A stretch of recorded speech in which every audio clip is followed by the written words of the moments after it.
अब हम पढ़ेंगे चार्टर एक्ट। चार्टर एक्ट पढ़ेंगे। Charter act 1833, charter act 1853, government of India act 1858 और इंडियन काउंसिल एक्ट 1861। तो पहले पढ़ते हैं चार्टर एक्ट 1833 पढ़ते हैं। तो इसमें क्या कर दिया गया कि Indians can take part in administration में भाग ले सकते थे। ठीक है, इसको और क्या कहा जाता था, सेंट हेलेना एक्ट कहा जाता था। ठीक है, Saint Helena act charter act 1833 को क्यों कहा जाता, क्योंकि सेंट हेलेना एक आइलैंड था जो कि इसी एक्ट के थ्रू ब्रिटिश एम्पायर में जुड़ गया था। ठीक है, इसलिए इसे सेंट हेलेना एक्ट भी कहा जाता है। अब जो ईस्ट इंडिया कंपनी की जो मोनोपोली थी वो बिल्कुल टोटली एंड कर दी गई, ख़त्म कर दी गई और उसे केवल एक एडमिनिस्ट्रेटिव बॉडी बना दिया गया, एक केवल एडमिनिस्ट्रेटिव बॉडी बना दिया गया। ओके, ईस्ट इंडिया कंपनी को और इसको 20 वर्ष के लिए और इसका परमिट बढ़ा दिया गया एडमिनिस्ट्रेटिव ईस्ट इंडिया कंपनी को। ठीक है, एक तो इसकी मैनिपुली एंड कर दी, एडमिनिस्ट्रेटिव बॉडी बना दी, कितने वर्ष और बढ़ा दिए, 20 वर्ष। ठीक है, 20 ईयर्स। अब एक लॉ मेंबर एग्जीक्यूटिव काउंसिल में ऐड किया गया। ठीक है, जो लॉर्ड मैकाले था। ठीक है, लॉ मेंबर इंट्रोड्यूस किया गया। अब पूछा जाए कि लॉर्ड मेंबर किस एक्ट में किया गया, तो 1833 में। ठीक है, एक लॉ मेंबर, चौथा मेंबर। अब गवर्नर जनरल ऑफ बंगाल को गवर्नर जनरल ऑफ इंडिया बनाया गया। ठीक है, जो पहले गवर्नर जनरल ऑफ इंडिया था कौन थे, लॉर्ड विलियम बेंटिंग थे। ठीक है, ये 4 मेंबर की काउंसिल थी जिसमें एक लॉ मेंबर भी थे। ठीक है, और हेड कौन होते थे, गवर्नर जनरल ऑफ इंडिया, और पहले governor general of India Lord William Bentinck. ठीक है, this is called the charter act. ये चार्टर एक्ट इसलिए कहा जाता था क्योंकि ये ब्रिटिश पार्लियामेंट से पास हो गया था। पहले क्या होता था, यहीं पे जो गवर्नर जनरल होते थे वही पास करते थे। अब लेकिन अब ब्रिटिश पार्लियामेंट से बनने के आने लगा। अब जो प्रोविंशियल लेजिस्लेटिव था उसको एंड कर दिया गया। प्रोविंशियल लेजिस्लेटिव मतलब कि अब केवल ब्रिटिश एक ही सेंटर में रहेगा। ठीक है, जैसे सेंटर और स्टेट गवर्नमेंट होती है, तो मतलब कि स्टेट गवर्नमेंट ख़त्म कर दी गई और सेंट्रल गवर्नमेंट चालू रहेगा। ठीक है, इसका मतलब ये हुआ प्रोविंस के जो लेजिस्लेटिव होते थे। ठीक है, अब एक लॉ कमीशन बनाया गया। ठीक है, जिसके चेयरमैन कौन थे, लॉर्ड मैकाले थे। यही लॉ मेंबर भी थे काउंसिल के। ठीक है, ये क्या करते थे, ये कोडिफाई करेंगे, मतलब कि हिंदू लॉ, मुस्लिम लॉ, जो अलग अलग लॉ इंडियन में लॉ थे उनको कोडिफाई करके इस बेस पे लॉ बनाएंगे। ठीक है, सेंट हेलेना एक्ट इसे कहते हैं 1833 के एक्ट को। क्यों कहते हैं, पहले बता ही दिया कि सेंट हेलेना ब्रिटिश एम्पायर में जुड़ गया था। लेकिन इसी में क्या एक फैक्ट है कि नेपोलियन इसी आइलैंड पे मरा था। ठीक है, कौन से, 1815 में मरा था। ठीक है, Napoleon died in 1850 in this island. ठीक है, सेंट हेलेना आइलैंड में नेपोलियन बोनापार्ट। ये कहाँ पे है, अटलांटिक ओशियन में एक छोटा सा आइलैंड है। ठीक है, तो अब पढ़ते हैं नेक्स्ट चार्टर एक्ट 1853। ये था 20 साल बाद आया। ठीक है, अब इसमें क्या किया गया, कोर्ट ऑफ डायरेक्टर्स कि उनके मेंबर पहले कितने होते थे, 24 होते थे। अब कितना कर दिया गया, यहाँ पे 18 कर दिए गए और उसमें से भी 6 नॉमिनेट होते थे। ठीक है, अब ये नई प्रेसिडेंसीज बना सकते थे या प्रोविंस बना सकते थे। जैसे बंगाल हो गया, बंगाल था, मुंबई, बॉम्बे था, मद्रास था, तो अब छोटे छोटे बिहार भी बना सकते थे वो, उड़ीसा भी बना सकते थे। मतलब इनको ये पावर मिल गई थी।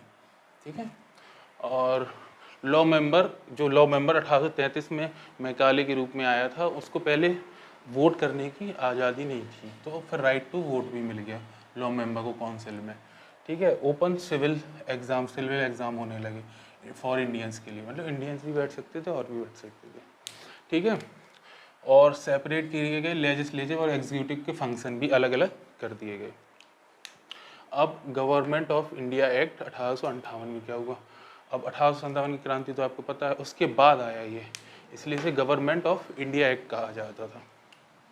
और ये ब्रिटिश पार्लियामेंट में किस नाम से आया, an act of better government of India act passed by August 1858। British parliament में पास कर दिया इस नाम से, an act of better government of India. ठीक है, 1858 में। ठीक है, अब ईस्ट इंडिया कंपनी को बिल्कुल एंड कर दिया गया, डिसॉल्व कर दिया 1857 की क्रांति के बारे में, मतलब ख़त्म ही कर दिया उसे। अब डुअल गवर्नमेंट जो वो होती थी, बोर्ड ऑफ कंट्रोल और कोर्ट ऑफ डायरेक्टर, ये भी ख़त्म कर दी गई। ठीक है, और इसकी जगह पे अब कौन आ गया, सेक्रेटरी ऑफ स्टेट आ गया। ठीक है, अब सेक्रेटरी ऑफ स्टेट क्या होता था, पहले क्या था कि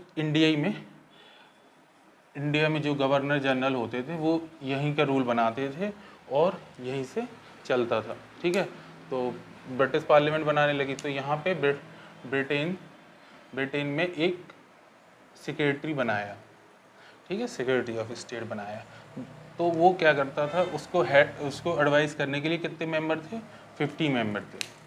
ठीक है, और पहला कौन था, लॉर्ड स्टैनले। ठीक है, वो ब्रिटिश पार्लियामेंट के मिनिस्टर थे, कैबिनेट मिनिस्टर थे, वो वहीं से रूल करते थे। ठीक है, ना कि इंडिया से। उनको असिस्ट करने के लिए यहाँ पे कौन था, वायसराय। तो गवर्नर जनरल ऑफ इंडिया को अब क्या बना दिया गया, वायसराय बना दिया। और पहले वायसराय कौन थे, लॉर्ड कैनिंग। और last governor general of India कौन थे, तब भी लॉर्ड कैनिंग। ये कन्फ्यूजिंग हो जाता है। ठीक है, last governor general of India Lord Canning, first viceroy of India Lord Canning. ठीक है, और सेक्रेटरी ऑफ स्टेट कौन थे, लॉर्ड स्टैनले। ठीक है, अब जब फिर वायसराय बन गया और फिर क्यून प्रोक्लेमेशन आया। ठीक है, 1 नवंबर 1858 को रानी का आदेश। ठीक है, वो पढ़ा गया किसके द्वारा, लॉर्ड कैनिंग के द्वारा ही पढ़ा गया। कहाँ पढ़ा गया, मिंटो पार्क इलाहाबाद में पढ़ा गया। ठीक है, लॉर्ड कैनिंग द्वारा पढ़ा गया। ठीक है, अब इसमें क्या था, इसमें लिखा था कि नो डॉक्ट्राइन ऑफ लैप्स होगी, मतलब जो डॉक्ट्राइन ऑफ लैप्स है वो ख़त्म कर दी जाएगी। हड़प की नीति, डॉक्ट्राइन ऑफ लैप्स क्या होती है, हड़प की नीति। तो राज हड़प के लिए, इसलिए तो 1857 की क्रांति हुई थी, तो इसीलिए ये ख़त्म कर दिया गया कि आप नहीं करेंगे। उनने कहा कि अब हम कोई डिस्क्रिमिनेशन भी नहीं करेंगे रिलीजन के बेस पे या किसी भी बेस पे नहीं करेंगे जॉब करने में। ठीक है, ये कहा गया। ठीक है, तो इसी तरीके से 1858 की का एक्ट समाप्त हुआ। ठीक है, अब 1861 का एक्ट, इंडियन काउंसिल एक्ट। ठीक है, 1861, इसमें क्या है, 5 एग्जीक्यूटिव मेंबर हो गए। ठीक है, काउंसिल में 5 मेंबर हो गए, पहले यहाँ पे कितने थे, 4 थे। ठीक है, तो अब क्या कर दिया, यहाँ पे 5 कर दिए। और वायसराय को पावर दी गई कि ऑर्डिनेंस पास करने की। ठीक है, जो आज भी ऑर्डिनेंस प्रेसिडेंट के पास है। ठीक है, और ये वैलिड कितने मंथ्स के लिए रहता था, 6 मंथ के। किसी भी इमरजेंसी में वायसराय ऑर्डिनेंस पास कर सकता था। ठीक है, और एडिशनल मेंबर्स भी एग्जीक्यूटिव काउंसिल में ऐड किए गए। ठीक है, काउंसिल में तो ऑफिशियल मेंबर थे, कुछ नॉन ऑफिशियल में इंडियंस को अपॉइंट किया गया या नॉमिनेट किया गया। ठीक है, जैसे राजा ऑफ बनारस, महाराजा ऑफ पटियाला और सर दिनकर राव। ठीक है, अब जो प्रोविंशियल लेजिस्लेचर थी उसको रिवाइव करी गई, जो यहाँ पे ख़त्म कर दी गई 1833 में, वो अब यहाँ पे 1861 में फिर से शुरू कर दिया गया।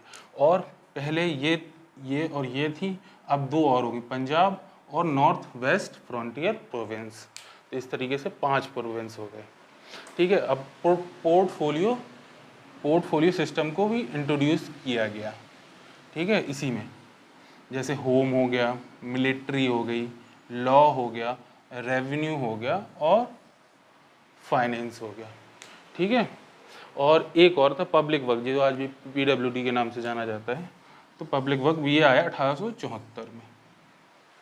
तो इंडियन काउंसिल एक्ट में 5 एग्जीक्यूटिव मेंबर, सबसे इम्पोर्टेंट इसमें कि ऑर्डिनेंस किस एक्ट में दिया गया वायसराय को, तो 1861 के में दिया गया।